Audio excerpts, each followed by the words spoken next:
JBN, we keep you informed. I am Michelle Jones, and in the news, wanted man turns himself in. 27-year-old Maurice Campbell, otherwise called Hussein, a farmer of New Harbour Village in St. Catherine, who was listed as wanted on May 12, is now behind bars.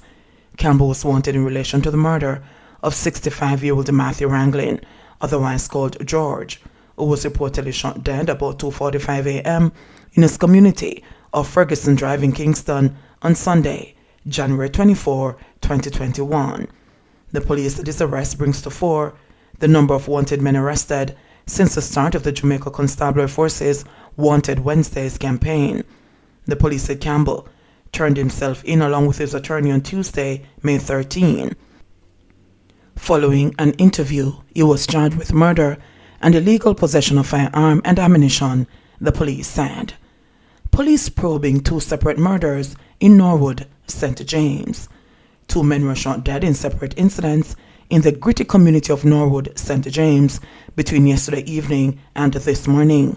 They have been identified as 59-year-old Mason Alton Rose and Wayne Bennett, both of Norwood addresses in St. James. Reports are that about 7 this morning, the police responded to reports of gunshots being fired in Hugger Lane.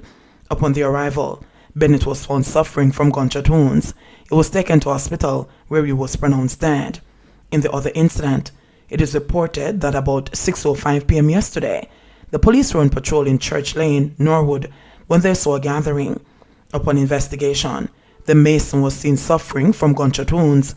He was taken to hospital where he was pronounced dead.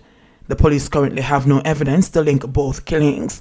The 2 killings pushed the murder tally in the parish to 68 since the start of the year. Police name person of interest in Great River attack. The Area 1 Police has named Emron Pilliner as a person of interest in relation to an incident in which a woman was reportedly doused with a flammable substance and set ablaze at Great River, Hanover on Wednesday. Pilliner has been asked to surrender to the police immediately. Reports are that about 5 p.m., the woman and a man had an altercation at a business establishment when the man, in a rage, reportedly left and returned with a flammable substance, which he allegedly used to commit the grievous assault on the woman. The woman was engulfed by flames, managed to escape from the burning building with the assistance of residents, who took her to hospital where she underwent treatment. A bar and a car wash, reportedly operated by the woman, was also set on fire. The police say Pilliner, who goes by the aliases Robert Pilliner and Tyrant, frequents the Russia and Burnt Savannah communities in Westmoreland. Suspected suicide in St. Andrew, gun seized. The police in St. Andrew are probing a suspected suicide on Leasing Avenue in Brook Valley. The deceased has been identified as 59-year-old laborer Patrick Scott. The police report that about 6:40 a.m. on Thursday, Scott was at home with a relative when he allegedly used a 9mm Zig Sawyer pistol to shoot himself in the head. The police were alerted, and on their arrival, the body was seen in a room with a gunshot wound. The scene was processed and the body removed to the morgue. The firearm was subsequently seized. 2,000 phones seized in prisons last year. Minister without portfolio in the Ministry of National Security, Senator Matthew Samuda, has lamented the volume of contraband that found their way into the island's prisons. We have seen the number of cellular phones go over 2,000 seizures in one single year across our facilities. That is not something that we're happy about, because 2,000 cellular phones got in, but the fact that we're able to remove them shows that the Correctional Services is cleaning up its own issues, Samuda said. More than 2,000 phones were seized in the country's prisons last year. The minister said that the legislation that governs aspects of the penal system is being reviewed.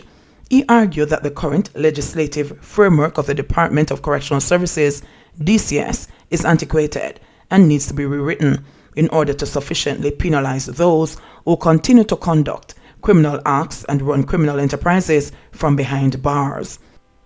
Pending the approval of Parliament, we expect that to happen within a matter of 2 to 3 months, because we are nearing the completion in terms of our Cabinet submission for approval to carry to Parliament, Samuda outlined.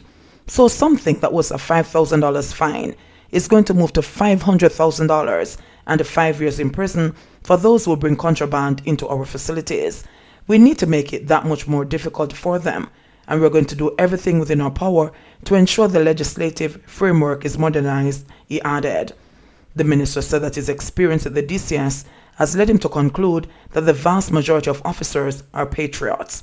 You have bad apples, but we're going through the process to ensure that these bad apples are indeed caught and removed, some would have said. Government providing $1 billion for MSMEs to boost digital capacity. The government, through the Social and Economic Recovery and Vaccine Serve Jamaica program, will provide $1 billion to support micro, small, and medium enterprises, MSMEs, to go digital.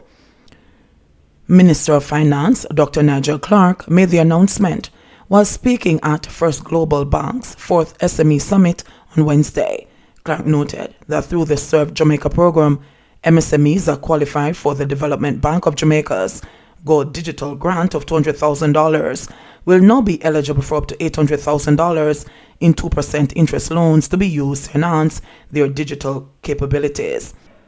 Our economic recovery becomes more robust and resilient, and our economy becomes more efficient when our MSMEs improve their productivity through the adoption of digital and e-commerce capabilities, said Clark. He further noted that this funding will facilitate your business, your MSME, to display your products online, to allow the customer to interact with your product online, and to purchase your product online. It is essential to recognize that a huge benefit of going digital is the data that the MSME accumulates that can be leveraged to improve your product or service. The finance minister acknowledged that this initiative would allow businesses to be more advanced in the digital space as companies will be more accessible, more competitive, and more productive, thus catalyzing growth in the Jamaican economy. 104 new COVID cases, 2 more deaths. Jamaica recorded 104 new COVID-19 cases yesterday and 2 additional deaths, bringing the country's pandemic totals to 904 deaths and 47,776 confirmed infections.